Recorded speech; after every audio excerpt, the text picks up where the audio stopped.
Resume the recording.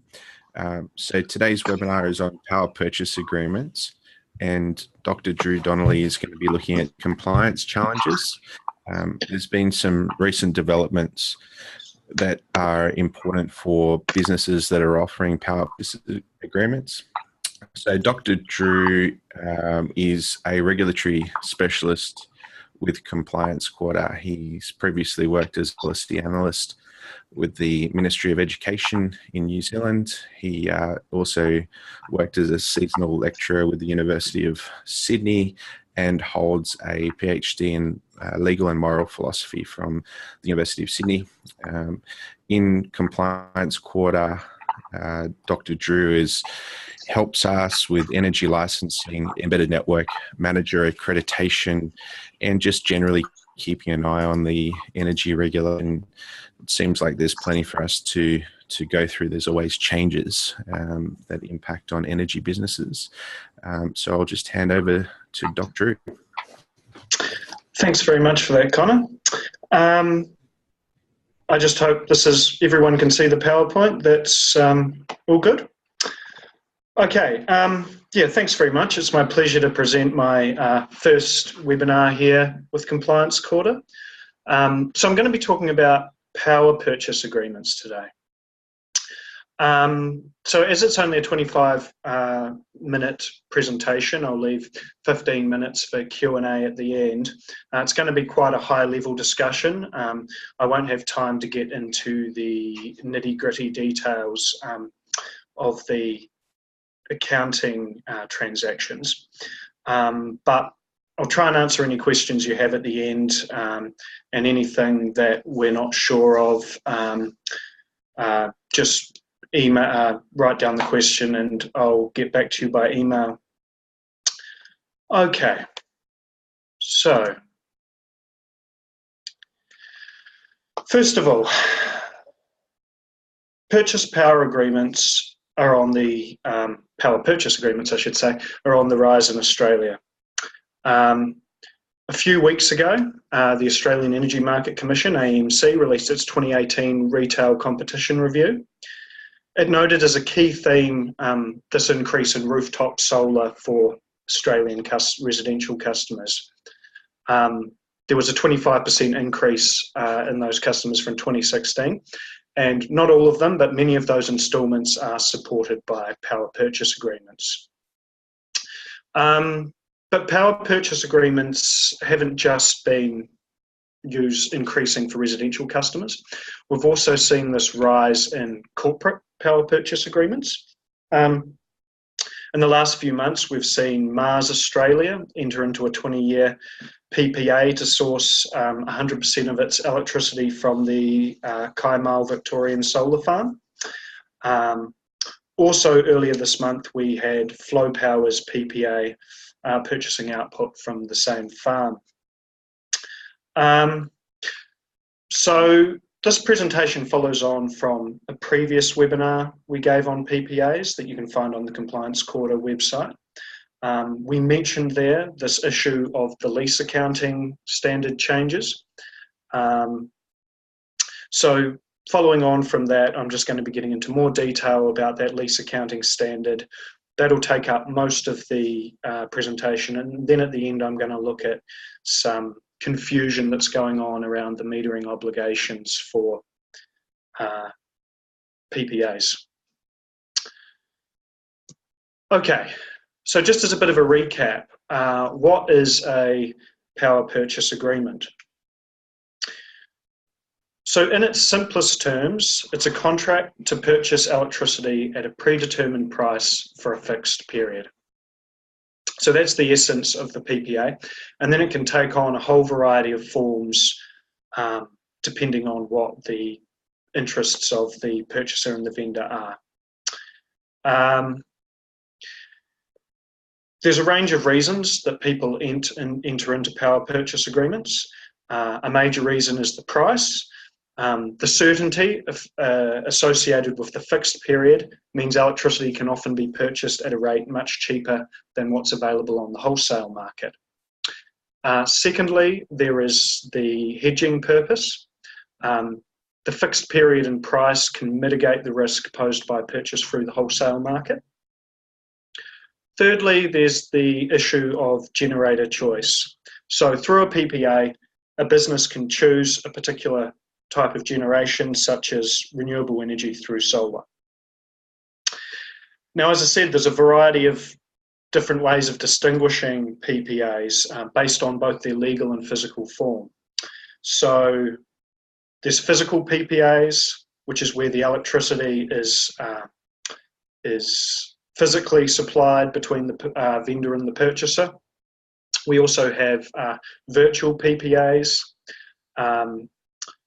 where the energy is supplied through the grid, but there's a contract for differences between two individuals, which is offsetting any fluctuation in the market.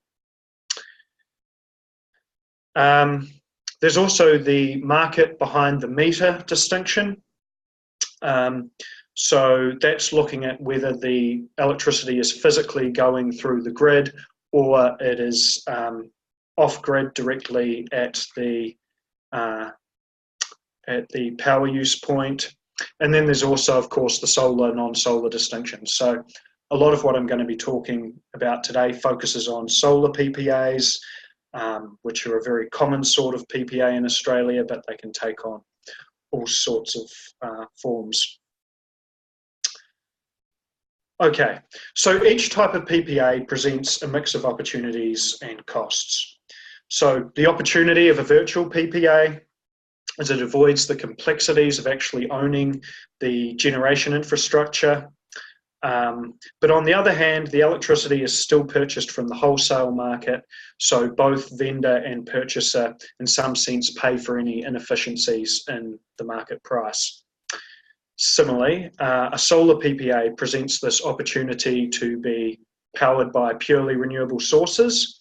But on the other hand, and this is something that there's been a lot of regulatory work done on recently, being purely supplied by solar represents technical challenges, particularly how to produce dispatchable power.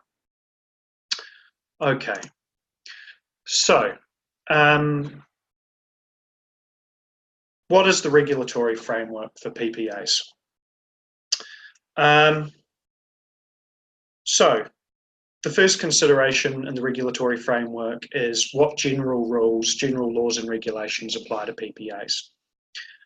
Well, a whole range of laws depend on the form of the PPA, but a very important law is the Australian Consumer Law. So when the Australian Energy Regulator, AER, last considered the regulation of alternative energy sellers back in 2014, it was important for them in suggesting that PPAs should not be regulated through the National Energy Retail Framework, that customers of PPAs are already protected through prohibitions on misleading or deceptive conduct, prohibitions on unfair contract terms, and a whole range of other prohibitions contained in the Australian Consumer Law. Another important general law, particularly for what we're going to discuss today, is the Corporations Act. In particular, Part 2M3, which is the part of the Corporations Act which applies the Australian accounting standards to most Australian corporations. Secondly, we have the sector-specific rules. So, solar PPAs are regulated primarily through the Australian Energy Regulators, and in Victoria, the Essential Services Commission's Retail and Network Exemption Framework.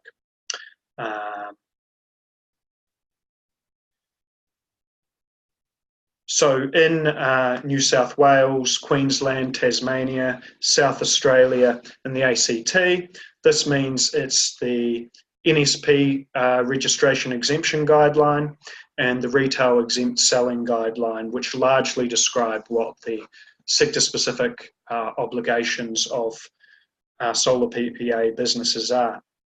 In Victoria, it's the Essential Services Commission's registration guideline for exempt persons, which is an exemption framework for both retail and network exemptions.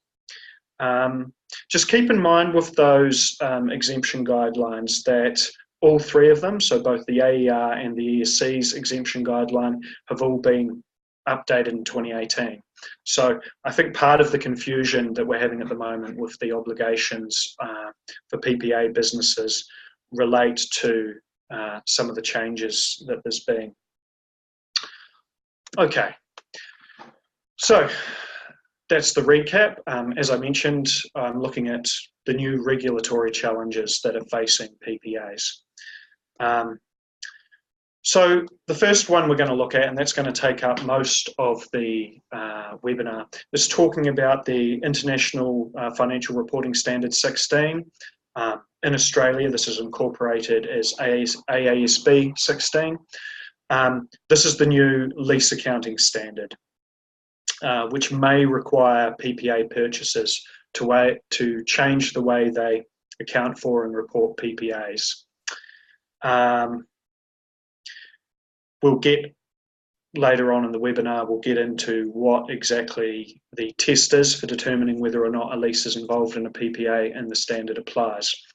But generally, operating leases will now be a right of use asset, the corresponding lease liability, presented on the organisation's balance sheet. What implications this has for purchases, we will look at in time. Something just worth mentioning now is that the AASB 16 changes relate to the obligations of lessees. The obligations of lessors, which in the case of a PPA would usually be the vendor, aren't changing significantly. Okay, so the second thing I said I was going to talk about is PPA metering.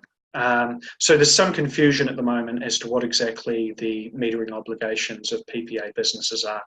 And I'm going to look at some recent clarification from the Australian Energy Regulator in its quarterly compliance report about what those obligations are, but also just going into a bit more detail than that report, looking at the aspects of the national electricity rules that do still apply to solar PPA businesses, in particular behind the meter PPAs.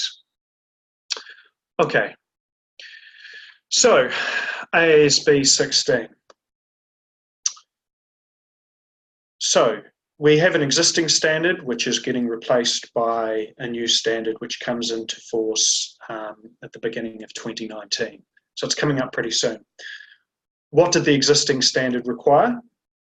Well, the existing standard allows for operating and finance leases to be treated distinctly for both lessees and lessors. It means that operating leases can be expensed rather than listed as an asset. So this means that the operating leases are off balance sheet. Now, there's been a perception that this approach to accounting for leases lacks transparency. Perhaps capturing this quite well is an often quoted quip of David Tweedy, who was the former chairman of the International Accounting Standards Board, who said, "One of my great ambitions before I die is to fly in an aircraft that is on an airline's balance sheet." So, what's this new test going to do? Well, what it does is it collapses the distinction between operating and financing leases for lessees. This means that most leases must now be on balance sheet. It introduces this new test for determining whether or not a given contract constitutes or contains a lease. So that test is a contract is or contains a lease if the contract conveys the right to control the use of an asset, an identified asset, for a period of time in exchange for consideration. So this is from the AASB 16, paragraph 9. In turn, the right to control is defined as the right to obtain substantially all of the economic benefits from the use of the identified asset and the right to direct the use of the identified asset. So what does all this mean? Well, let's try and break it down. First of all, in trying to determine whether or not the contract contains, in this case the PPA, contains a lease, you have to ask the question, first, is there an identified asset? So it might be in a PPA that there's a particular set of power panels or a particular solar farm. That would be an identified asset. Sometimes the asset might not be identified. It might just be some generic class of objects or some quantity, such as a certain proportion of the power produced from a solar power plant.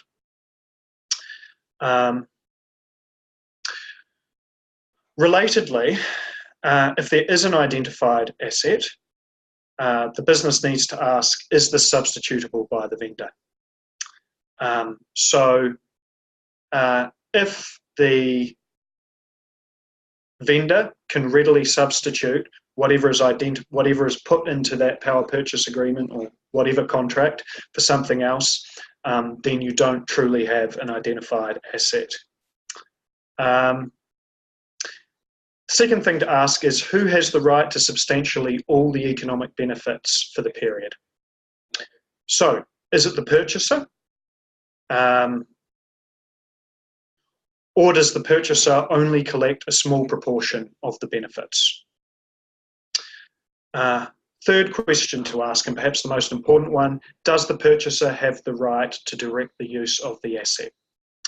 So this requires considering whether the purchaser can direct how and for what purpose the asset is used. If neither the purchaser or the vendor can make that direction, the standard says, AASB 16, you need to look at whether the use has been predetermined in the contract. If it is, you then need to ask whether the purchaser has either the right to operate the asset or the purchaser designed the agreement in such a way that they determined how the asset would be used. If so, it can count as a lease. So it's a little bit complicated, but remember these four things. You need an identified asset. You need the purchaser getting substantially all of the economic benefits from the contract, from the asset referred to in the contract, and you need the right to direct use of the asset. So, why does any of this matter? What challenges does this present for PPAs? Well, briefly, here are some of the things that need to be considered. So PPA purchasers will now need to think about whether existing PPAs or a PPA they are about to enter should be considered a lease and now put on balance sheet. So first of all, looking at some of the impacts, I just want to mention some of the impacts on key financial ratios and benchmarks used for assessing a business's success or viability. So it's going to have an impact on net debt. So remember, what the new rules create is a right of use asset and a corresponding lease liability. So as the new right of use asset is going to be non-current, this is going to be that net debt will increase. So that's the total debt minus cash and cash equivalents. Similarly, the debt to equity ratio is going to increase with that increased debt recognised through the lease liability. Other assets that are going to be affected are there's going to be a decrease in the return on assets. Now, the reason for that is that there's going to be an increased asset base with the new right of use asset, which is going to mean that the overall return is going to be lower. There'll also be a decrease in the quick ratio. So that's the total cash, marketable securities and accounts receivable compared to the current liabilities of the organisation.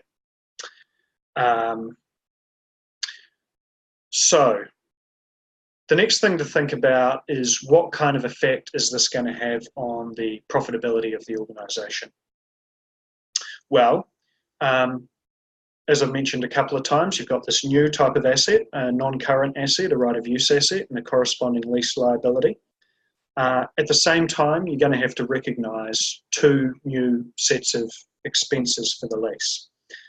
So previously, you had the operating lease expense. Now you're going to have the depreciation expense on the right of use asset. You're also going to have the interest expense on the lease liability, which is replacing the previous operating lease expense that you had under the old model. So what this means is that there's going to be a front loading of expenses, and so potentially a reduction of profitability initially. And that front loading is going to come from the fact that the interest payments on the lease liability will reduce over time. There will also be an effect on EBITDA, the earnings before interest, depreciation, tax and amortization. But this is going to potentially be a positive impact for the PPA purchaser. EBITDA is going to increase due to the new interest and depreciation expense that I just talked about, obviously not counted in EBITDA by definition. And finally, operating cash flows could increase as what was once an operating expense, the operating lease expense, is now going to be a financing expense, the interest on the lease liability. That's going to depend somewhat on the financing accounting policies of the organisation. So all in all, from a ratio perspective, you can see the changes don't necessarily favour or disfavour PPAs, PPA purchases. In some ways, it could be make their financial performance look more rosy. In other ways, less rosy. Okay, finally, organisations are going to need to think about, given what I said about these changes in financial ratios, impact on profitability, impact on net debt, they're going to need to think about their key performance indicators and whether they need to change. So think about things like whether any existing debt covenants for the organisation will now be breached because of the changes, whether remuneration in the organisation or bonuses have been tied to any profitability measures or other financial position and performance ratios and benchmarks. Okay, so now we kind of see why it's important for the organisation to work out whether its PPAs or potential PPAs are going to constitute or contain a lease. I thought it would be worthwhile to just go through a few examples using the energy case. I've taken these from Deloitte's really useful guide to leases. So in each example, we'll go through looking at the new, given a particular scenario, looking at the new test, is there a lease involved in the PPA? So first example, a utility company enters into a contract with a power company, a supplier, to purchase all of the electricity produced by a new solar farm for 20 years. So going back to what I mentioned before about the important aspects of the test. Do we have an identified asset? Yes, there's a specific solar farm named and identified in the contract. Does the contract contain any substitution rights where the vendor can insert another solar farm into the contract? No. Does the customer, in this case the purchaser, have a right to control the use of the identified asset? Yes, the customer has exclusive use and has the right to obtain all the economic benefits from the use of the solar farm for that contract period.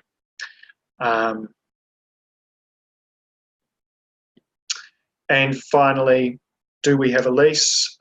Yes, so there's a lease of the solar farm for that contract period.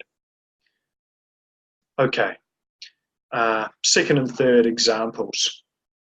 So the customer enters into a contract with a supplier to purchase all of the power produced by an explicitly specified power plant for 3 years.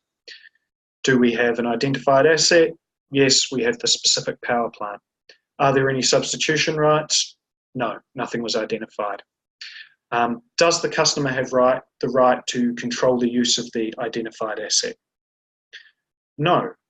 While the customer has the exclusive use and the right to obtain all the economic benefits from the plant for the contract period, the purpose that the plant for which the plant is used has already been predetermined. And given that the purchaser was not involved in the design of the plant and the vendor is the person operating the plant, according to the test provided in AASB 16, the purchaser doesn't have the right to direct the use of the plant. So what we have here is a contract for service, not a lease. Third scenario, a customer enters into a contract with a supplier to purchase all of the power produced by an explicitly specified power plant for 10 years. Again, we've got an identified asset. Are there any substitution rights? No.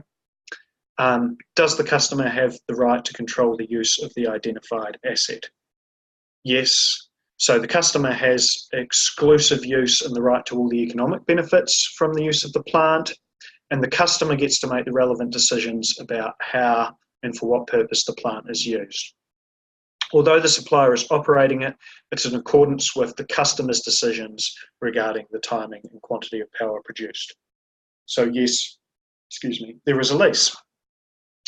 So as you can see, it's quite a subtle distinction whether or not there's a lease involved in the PPA as opposed to a contract for service. So very careful decisions are going to have to be made by the purchaser. Okay, before I leave the new accounting standard aside and move on to the metering provisions, just a final quick couple of things. I said these are the rules that apply generally. There are exceptions. The new rule, AASB 16, does not apply to short-term leases. That's leases of 12 months or less, and leases of low-value assets. So the International Accounting Standards Board has indicated this to be around US 5,000 or less. There's also a grandfathering provision contained in the standard. So past assessments do not need to be redetermined in terms of the new standard. However, it is all or nothing. So if the organisation wants to recalculate any past contracts, leases on the basis of AASB 16, then all of their past contracts will have to be assessed in that way. Okay, I know I'm running a bit over time, but this last section on metering is I should be able to get through relatively quickly.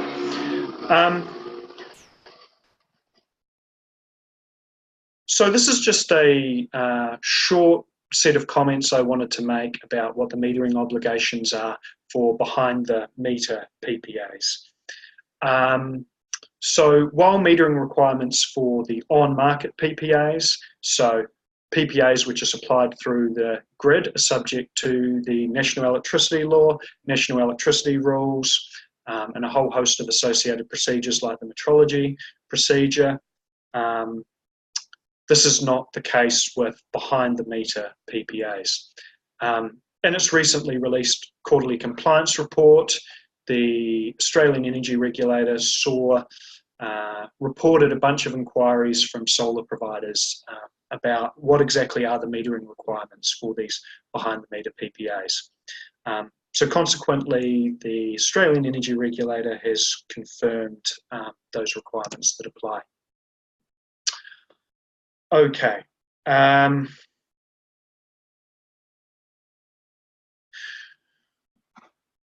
So AER points out that in virtue of the network exemption guideline, which I mentioned before applies to solar PPAs, they are subject to the accuracy requirements contained in the National Measurement Act. This means only meters with National Measurement Institute pattern approval are compliant with both the conditions of the network exemption and federal law. You can go to the website there of the National Measurement Institute to find out more about those rules.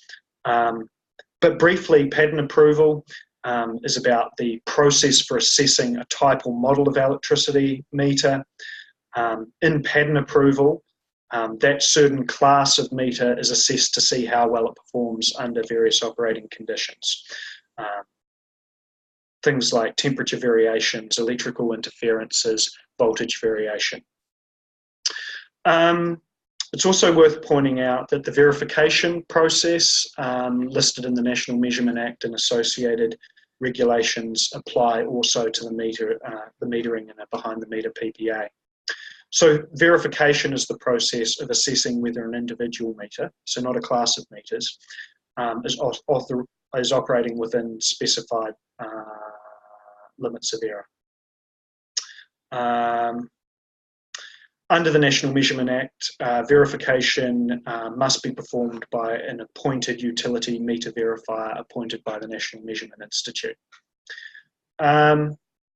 Now, as a final point, and this was something that wasn't explicitly set out in the AER quarterly compliance report, PPAs also have obligations under Schedule 7.4 of the National Electricity Rules. So this comes about via the fact that behind-the-meter PPAs are subject to a deemed network exemption under the network exemption guideline, and that exemption class is ND07. So in that guideline, it points out the conditions that apply, and one of the conditions that applies is the metering obligations in Schedule 7.4. So of the National Electricity Rules. And basically what that does is it puts the exempt network provider, in this case the PPA business, it puts them in the position of the metering coordinator for the purposes of metering installation. So installation must be conducted by a metering provider and subject to certain rules. Now there is an exception to that. It doesn't apply if someone else owns, operates or controls the meters. So that's only for PPA businesses who are actually owning, operating or controlling their own meters.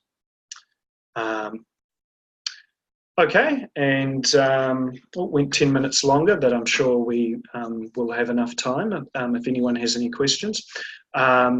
Again, if you have any questions that come to you after this talk, please feel free to email me or Connor, and I'm sure we can help you out. Thanks. Thanks, Drew. So I think we've got one question. I don't know if you can hit that Q&A button there. In the meantime, we've also just got a quick poll, so I'll just put that up. And okay, if you wouldn't mind lodging a vote on our poll. But yeah, Dr. Drew, if you want to have a look at that question and talk to that, or we can get back to that person. Okay, no problem. I'll just need to find where that is.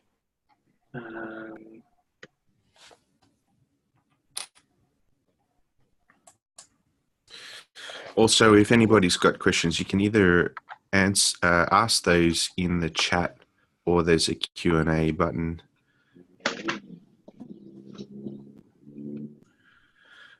So maybe do you want me to read that out to you, Drew? So the question was with AASB. The question was Yeah. the difference between the examples you had 9B and 9C said that the difference only appeared to be the length of time. Is that the only difference between the circumstances of that example?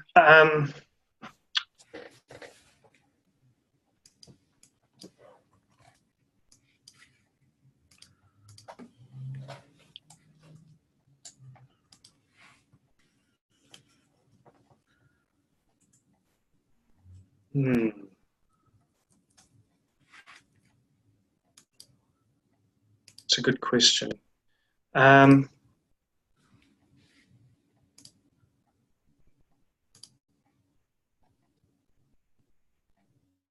think the difference, like in terms of the use, they talk about whether it's predefined purpose. So perhaps that's right. of the example, it's not so much about the period of time of the power purchase agreement, but more about the term of the power purchase agreement. Would that be correct? I think that's correct. I don't think the two examples are fully specifying in the example that one of them involves this predetermination and one doesn't. So in that first case, but confusingly, it only says this under whether the customer has a right to control the use of the asset. It says there that that's predetermined, and it's not predetermined by the customer themselves. So if the customer predetermines how it's to be used, then it can still count as a lease. But there, it's explicitly saying that it hasn't been predetermined by the customer. So that's, it's quite confusing, but that's the difference which is coming out under the, as to why one's a lease and one isn't. Did that make sense? Yeah, definitely. Thank you. All right. So I don't think we've got any other questions, but yeah, thanks very much, Dr. Drew. No problem. As you mentioned, if anybody has any other questions, just feel free to send an email to us, and thanks for joining us for today. And we'll be running some future webinars on power purchase agreements, national energy guarantee, state-based derogations. So if you're not on our mailing list, just flick through an email and we'll make sure that we invite you to those as well. Okay, thank you very much. Thanks.